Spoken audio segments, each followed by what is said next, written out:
La revue de la littérature, c'est une étape incontournable dans tout projet de recherche. C'est elle qui va démontrer votre connaissance approfondie de votre sujet.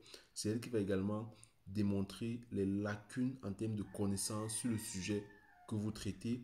Et c'est elle qui va démontrer de la pertinence de votre sujet. Alors, la bonne rédaction d'une revue de la littérature ne va pas simplement consister à énumérer les articles les uns après les autres, mais ça va nécessiter de présenter avec clarté, ok, les sujets et les connaissances sur votre sujet. C'est ce qui va démontrer l'analyse approfondie du sujet que vous traitez, et également cela doit être rédigé avec une certaine structure bien établie. Dans cette vidéo, je vais vous présenter comment est-ce que vous devez faire votre revue de la littérature de manière à impressionner vos professeurs, vos encadreurs, mais également vos lecteurs. Bonjour à toi, bienvenue dans cette nouvelle vidéo, bienvenue sur Parlons de santé publique. Ici, on parle de tout ce qui concerne la santé publique, on parle de l'actualité sanitaire, on parle voilà, des concepts de santé publique, on parle également des différentes expériences en santé publique. Tout ça pour apprendre davantage et avoir une bonne culture générale en matière de santé publique. Donc, si tu es intéressé, tu t'abonnes et tu actives la cloche de notification. Également, nous avons décidé de mettre à la disposition des chercheurs, des jeunes chercheurs, des étudiants, nos services en matière d'analyse des données, que ce soit qualitatif ou quantitatif, mais également en matière de relecture de vos travaux, également en matière d'assistance dans la rédaction de vos protocoles d'études. Donc, si dans toutes les étapes de votre rédaction d'articles ou alors de mémoire, vous souhaitez recevoir notre accompagnement, vous nous écrivez à travers notre mail qui est dans la description de cette vidéo et nous allons vous répondre. Alors, pourquoi est-ce que c'est important de bien écrire sa revue de la littérature? Vous devez savoir, on ne fait aucun sujet de recherche, on ne fait pas de revue de la littérature. Ok, vous n'allez vous lire aucun article scientifique qui n'a pas une section sur la revue de la littérature. Alors, la revue de la littérature, c'est donc l'étape incontournable lorsqu'on veut faire de la recherche, lorsqu'on écrit son mémoire, lorsqu'on écrit sa thèse, lorsqu'on rédige un article scientifique. Donc, c'est important pour vous de comprendre comment est-ce que vous devez rédiger la revue de la littérature. Alors, c'est quoi le but déjà de la revue de la littérature? Le but, pourquoi est-ce que vous devez rédiger une revue de la littérature lorsque vous faites vos travaux? C'est positionner votre recherche. Ça, c'est l'un des éléments. Vous devez montrer comment est-ce que votre travail s'inscrit dans le champ scientifique qui existe. C'est-à-dire, quelles sont les connaissances qui sont actuellement y inscrites. Vous devez identifier les lacunes, c'est-à-dire mettre en évidence ce qui manque, ok, ce qui n'a pas encore été exploré, les informations qui ne sont pas encore détenues par le public. Vous devez justifier votre projet, c'est-à-dire vous devez convaincre que votre projet est pertinent, que cela est nécessaire. Vous devez éviter les duplications. Vous devez faire la revue de la littérature parce que ça va vous permettre d'éviter de reproduire ce que d'autres personnes ont déjà fait. Donc voilà le but, voilà pourquoi est-ce que c'est important de rédiger une revue de la littérature. On a dit positionner votre recherche, identifier les lacunes, justifier votre projet et éviter les duplications. Alors, comment est-ce que vous devez préparer, comment est-ce que vous devez planifier la revue de la littérature que vous écrivez? Pour réussir votre section sur la revue de la littérature, vous devez suivre des étapes clés. Okay? Écoutez-moi attentivement, vous devez suivre absolument des étapes clés sans lesquelles vous n'allez pas réussir votre revue de la littérature. Première étape, c'est que vous devez définir votre sujet de recherche. C'est-à-dire, vous devez déterminer de façon claire euh, le thème de recherche à explorer. Okay? Sans ça, vous ne pourrez pas recevoir votre revue de la littérature parce que vous n'allez pas aller explorer. Par exemple, si votre recherche porte sur l'impact des campagnes de vaccination, votre revue, vous pouvez explorer par exemple les facteurs qui influent l'efficacité des campagnes de vaccination, mais elle ne va pas aller explorer un autre élément qui n'est pas contenu dans votre thème de recherche. Alors, vous devez, comme deuxième étape, vous devez choisir bien vos sources. Choisir vos sources, c'est-à-dire quels sont les éléments, les sites que vous allez consulter pour avoir vos informations. Donc, vous devez utiliser des bases de données fiables comme PubMed, Scopus, Google Scholar, Medline, Web Science.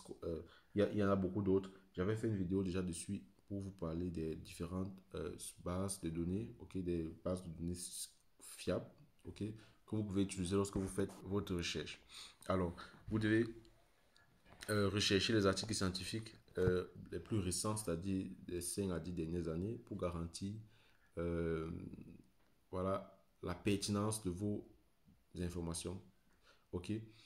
Alors, la prochaine étape, c'est vous devez créer une stratégie de recherche. C'est-à-dire, vous pouvez utiliser des mots-clés spécifiques, OK, à travers des opérateurs booléens comme AND, OR, ANOT. Ça, c'est également important. Je pourrais également vous faire une vidéo beaucoup plus détaillée pour vous montrer exactement comment cela se passe. Alors, l'étape 3, OK, l'étape 3, c'est la lecture, l'organisation des sources. OK, la lecture et l'organisation des sources. Une fois que vous avez collecté vos différentes sources, vous devez les lire et vous devez les organiser. Ça, c'est l'étape où beaucoup d'étudiants généralement se perdent. Vous devez d'abord, première chose, évaluer la qualité de vos sources, c'est-à-dire prioriser les articles revus par des pairs, ok, et des revues scientifiques de renom, parce que ça, c'est plus crédible. Vous devez éviter les blogs ou alors des articles d'opinion, ça, c'est pas assez conseillé. Vous devez prendre des notes stratégiques. Prendre des notes stratégiques, ça veut dire noter résumer chaque article en notant par exemple les méthodes, les résultats et les conclusions majeures. Vous devez chercher des modèles, des contradictions, des thèmes récurrents qui peuvent soutenir ces différentes idées-là. Vous devez utiliser un outil de gestion bibliographique comme par exemple Zotero, Mendeley, EndNote. J'ai fait également une vidéo dans cette chaîne YouTube où je vous montre comment vous pouvez utiliser Mendeley. C'est très facile d'utiliser. Ok, ça vous aide à classer vos références et à créer automatiquement une bibliographie. D'accord?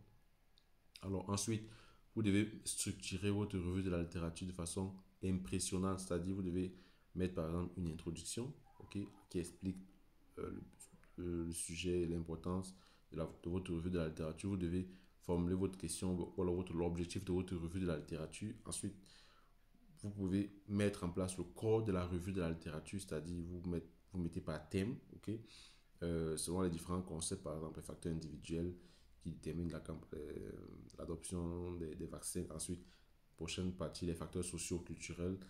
Prochaine partie, les barrières culturelles. Ok. Ou alors, prochaine partie, les déterminants socio-économiques. Alors, vous devez également décider de les organiser peut-être par chronologie. Si votre sujet a évolué dans le temps, vous devez présenter l'évolution de votre sujet dans le temps, c'est-à-dire la recherche sur la vaccination entre 2000 et 2010, la recherche sur la vaccination entre 2010 et 2020, ainsi de suite. Vous pouvez également les identifier par méthodologie, c'est-à-dire vous pouvez comparer les différentes approches méthodologies qualitatives et quantitatives. Ça également, ça peut être très pertinent.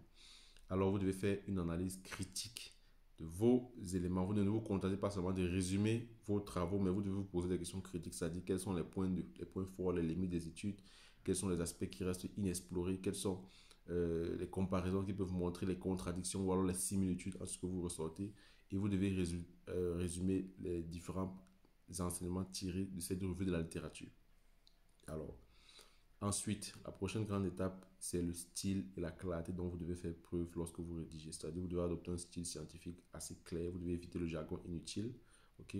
Vous devez utiliser des transitions fluides, ok? Ça relève de la rédaction administrative. La rédaction scientifique, vous devez vous former là-dessus. Vous devez intégrer des citations de manière assez correcte, c'est-à-dire en utilisant les normes académiques, que ce soit APA, que ce soit Vancouver, que ce soit MLE.